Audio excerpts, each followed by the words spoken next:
Madame la maire, mes chers collègues, le vote du budget revêt une importance très particulière pour notre Assemblée, car il traduit financièrement les orientations du Conseil municipal et autorise leur réalisation concrète.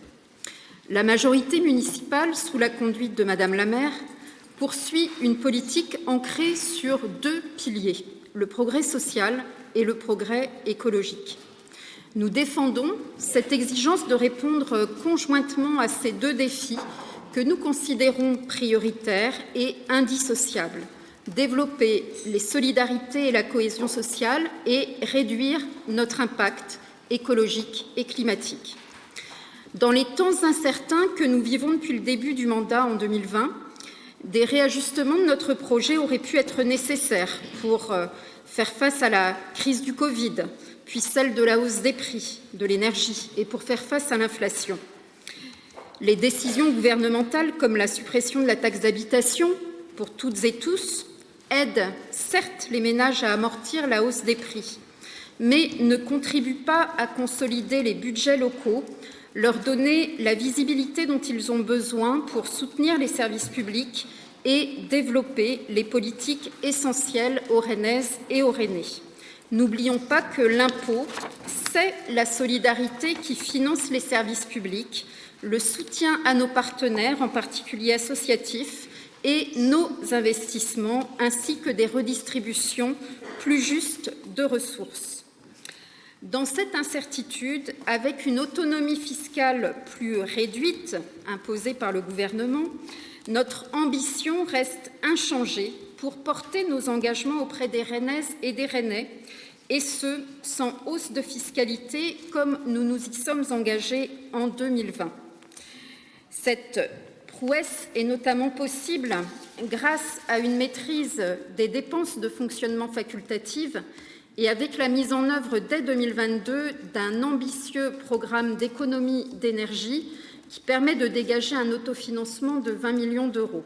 Je remercie au passage évidemment le remarquable travail de notre collègue Nadège Noisette, des services municipaux et de tous les élus qui ont contribué à réussir et à préparer ce budget qui vous est proposé.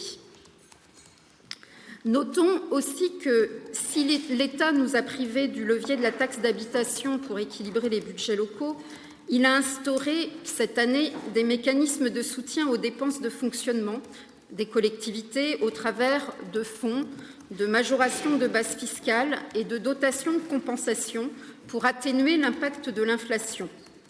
Toutefois, ces dispositifs ne suffiront pas face aux crises qui se succèdent. Ils nous maintiennent aussi dans une grande incertitude, accroissent notre dépendance aux décisions nationales qui peuvent varier d'une année sur l'autre et réduisent la visibilité sur nos recettes. Sincérité, précision, exigence sur le niveau d'investissement et sobriété du fonctionnement sont les marques de fabrique du budget rennais, cette année plus encore dans ce contexte de forte tension sur les dépenses. Ainsi, sur un budget de près d'un demi-milliard, la part de l'investissement atteint presque 100 millions d'euros, soit près de 20% du budget, démonstration de la bonne santé financière de la ville, d'un fonctionnement maîtrisé, d'une capacité d'épargne et d'emprunt soutenue qui préserve nos possibilités d'agir et d'accompagner de nouveaux projets. Ce niveau d'investissement ambitieux réaffirme les priorités de notre majorité. Il témoigne aussi de notre volonté d'être attentif à tous les quartiers rennais pour continuer à agir de manière équilibrée et engagée partout dans notre ville. Aussi, en 2023, nous réaffirmons notre priorité à l'enfance, la jeunesse, l'éducation. Nous y consacrons un quart de nos investissements. Permettre à tous les enfants de la ville de grandir et d'apprendre dans des écoles de qualité est notre priorité numéro 1. Ainsi, nous poursuivrons les travaux de construction-rénovation des groupes scolaires, avec en 2023 une priorité donnée aux établissements Myriam Makeba à Beauchardonnay, Tony Morrison à Morpas, Volga au Blône, et à la finalisation des travaux du groupe scolaire Simone Veil à la Courouse, qui a ouvert à la rentrée 2022. C'est à l'école que se crée le premier lien de la République. Il ne peut y avoir de demi-mesure dans cette politique. Notre ambition y est maximale pour offrir à tous les enfants, quel que soit leur lieu d'habitation, en quartier populaire comme en centre-ville, toutes les chances de réussir leur scolarité et leur vie d'adulte. Nous devons être fiers de cette politique, certes discrète, mais ambitieuse et qui porte ses fruits. Merci à notre collègue Gaëlle pour tout le travail qui est mené en ce domaine. En 2023, notre priorité est également de continuer à construire une ville écologique et durable qui réduit ses émissions de gaz à effet de serre.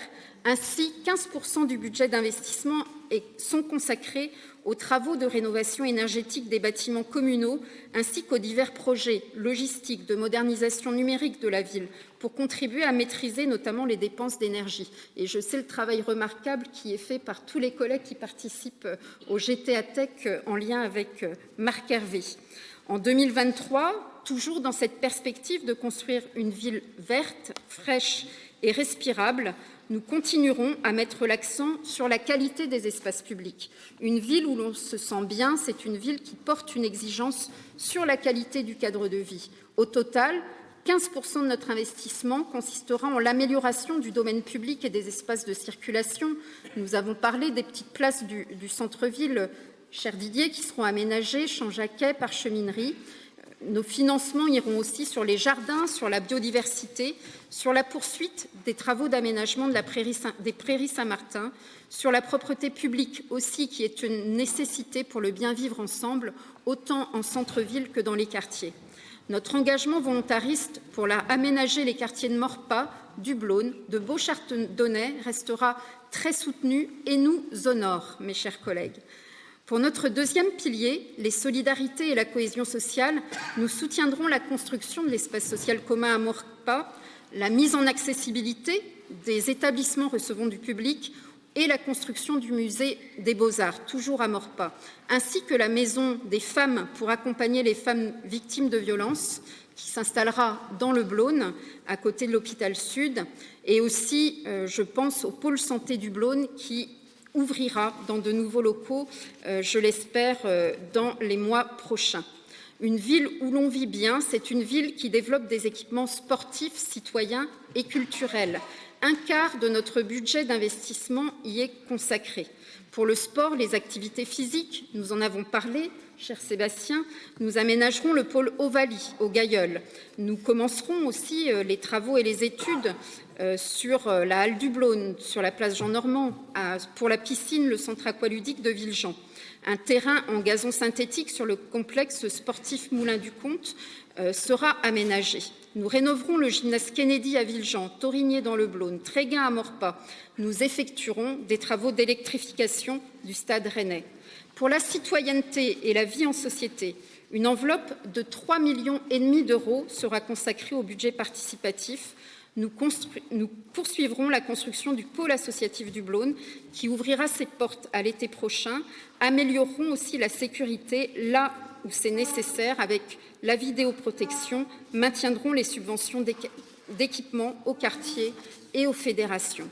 Pour la culture, le patrimoine, le rayonnement, nous mettrons l'accent sur la modernisation des équipements culturels. Nous continuerons l'aménagement des jardins des Portes Mordelaises et rénoverons l'église Saint-Melaine pour préserver et valoriser les témoignages de notre histoire commune. Les piliers du social et de l'écologie façonnent aussi le budget de fonctionnement de la ville.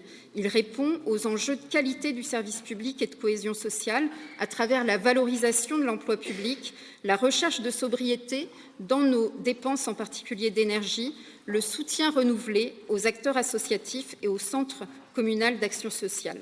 Fidèle à son histoire, conforme à ses valeurs, ce budget est au service d'une ville moderne, ambitieuse, attractive, qui préserve ses services publics, soutient ses associations, développe le lien, les animations et les innovations sociales et culturelles, tout en préparant notre avenir commun, un avenir sobre et durable, par un investissement soutenu et une forte maîtrise des dépenses. Ce budget 2023, chers collègues, solidaire et écologique, est à l'image de la ville que notre majorité s'est engagée à construire pour les Rennaises, les Rennais et les générations futures. Merci de votre écoute. Merci.